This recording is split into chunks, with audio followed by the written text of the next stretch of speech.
सांग मैंने कुनी पिलार परफॉर्मेंस देखु देखिकी आपण मानक बहुत सारा खुशी लगे।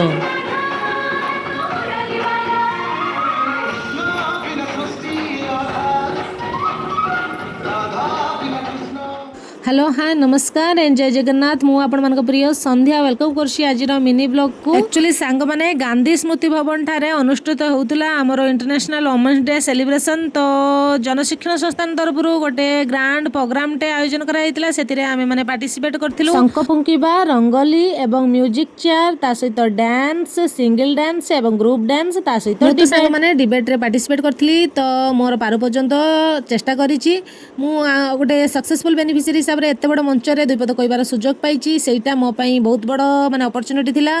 किछि कथा नाही जीवन रे हार जीत लागि रहइबो जेहेतु डिबेट रे पार्टिसिपेट बहुत कम परिमाण रे माने 4 जण जमा डिबेट रे नेइतिले सेति पई प्राइज टा काहाकु भी दिया गलानी। बट एते बड़ मंच रे मु कहबार सुजोग पाइथिबारु माने आपण माने देखंतु आपण मानक आशा करूची मो डिबेट भल लागिवो काहेकि ना हार जीत रे बड़ कथा नुहे किंतु एई भलिया जागा रे जाई दुई पद कहि परिची सेटा को मु निजको धन्य मन करूची। जदि किछि भूल त्रुटि थाए सांग माने निहाती भाबरे मते क्षमा करिवे।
जो भाषण मोर थिला एटा थिला सक्सेसफुल बेनिफिशियरी हिसाब रे दुई पद कहबार सुजोग पाइथिली। तापरे मोर डिबेट टी मु पार्टिसिपेट करछि। सांग माने डिबेट पई संगे संगे ही सेई खणी गोटे टॉपिक दिया हला जोंटा की गिफ्ट टू गेन प्राप्ति पई प्रदान अर्थ होची पाइबा पई देबा को पड़ी थाए।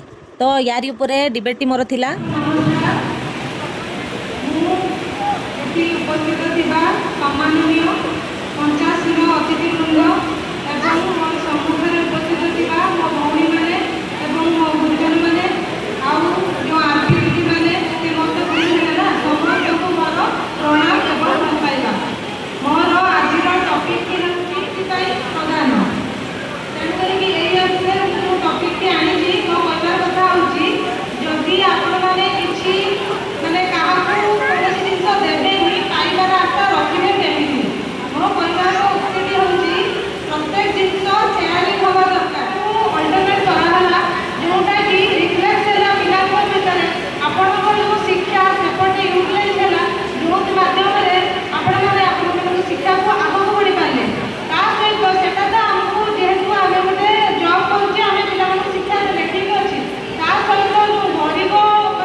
एक्चुअली सांग मैंने मु कौन कहबी आप बिलीव करेंगे मु बहुत सारा नर्वस थी कहीं कॉलेज लाइफ बोधे लास्ट लाइफ थिला जोटा कि मुझे भाषण किसी पार्टिसिपेट करी तो तापर एटा होची माने दीर्घ 13 वर्ष पर अनुभूति फर्स्ट टाइम पे स्टेज चढ़ी सुजोग लाभ कली तो मते बहुत सारा नर्वस फील होता सांग मैंने मु जो दुई जन मैम को सहित जाइए कथा होची से दुई जन मैम होचंती ए जो जनशिक्षण संस्थार मुख्य अतिथि सांग मैंने आशा करुच्ची आज मिनी ब्लॉग टी आपन बहुत सारा भल लगी जदि मोर किसी भूल त्रुटि थाए निहाती मते क्षमा करेंगे रही प्रणाम जय जगन्नाथ।